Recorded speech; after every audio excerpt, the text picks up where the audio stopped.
NCIS has time and again proven that the line of work it highlights is dangerous by killing off memorable characters, but these NCIS franchise characters died way too soon. Since the franchise deals with the investigative service of the military solving murders and uncovering terrorist plots, the main characters are always in the line of fire. NCIS began its shocking tradition of killing off beloved characters when Caitlin Todd, Sasha Alexander, was shot by an assassin in Season 2 of the flagship series. That death hit fans hard, but it also ushered in a new era for the show, bringing in Ziva David, Cote de Pablo. NCIS also did not completely abandon Agent Todd following her death.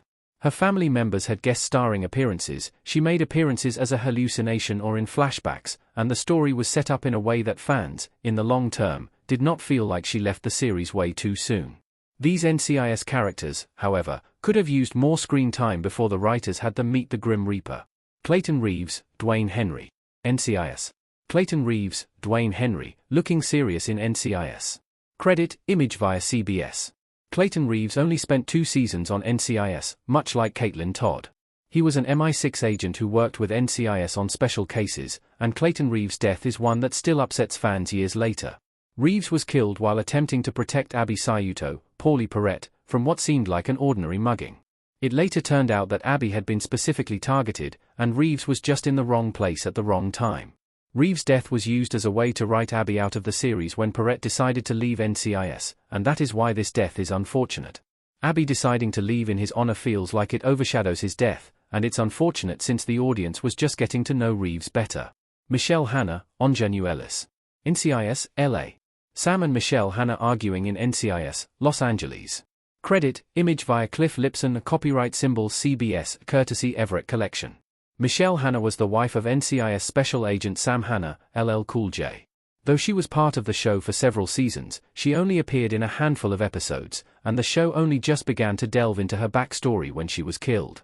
Michelle was not just the wife of an NCIS agent, but a former member of the military and the CIA herself.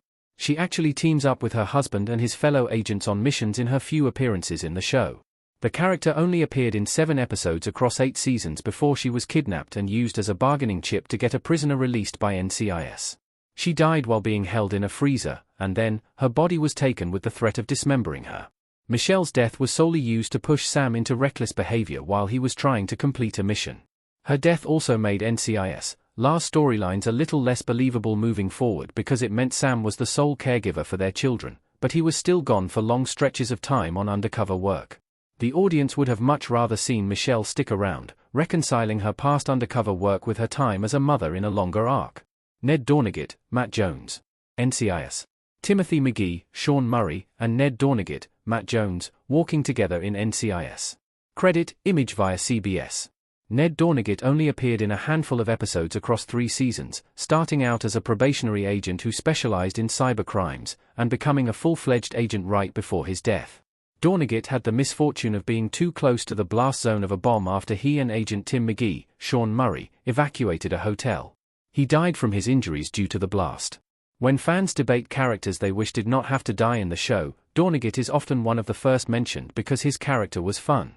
He was often the comic relief and on the receiving end of Tony's, Michael Weatherly, zingers. While it's true he left NCIS too soon, he also left because Jones asked to be killed off. At the time, Jones was simply a recurring actor who was continuing to audition for and film other pilots while appearing on NCIS. He booked the sitcom Mom before his last appearance on NCIS, and according to Jones, he asked producer Gary Glasberg to kill the character. In 2024, when speaking about the conversation on Off Duty, an NCIS rewatch podcast, he revealed in hindsight that it was a stupid idea. It would have been possible for the series to simply write him out temporarily and bring him back from time to time. Chris LaSalle, Lucas Black. NCIS, New Orleans. Chris LaSalle, Lucas Black, with a camera as he looks at something off-screen in NCIS, New Orleans. Credit, image via Skip Bolan, copyright symbol CBS, courtesy Everett Collection.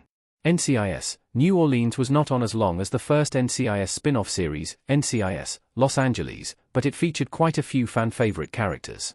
One of those is Chris LaSalle. Agent LaSalle was part of NCIS, New Orleans starting in the first episode. Because the series had a lot of cast turnover compared to the other NCIS series on at the same time, it was important to the fans to see his character have an interesting arc. Unfortunately, 6 seasons into the show, he was killed off while trying to get revenge for his own brother's death.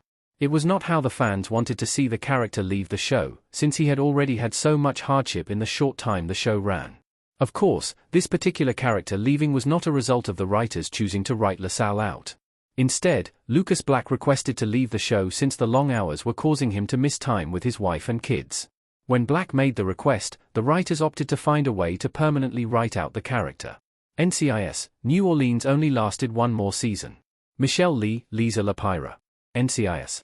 Special Agent Michelle Lee, Lisa Lapira, looking up at someone in NCIS. Credit, image via CBS. NCIS agent Michelle Lee was both a lawyer and a field agent for NCIS.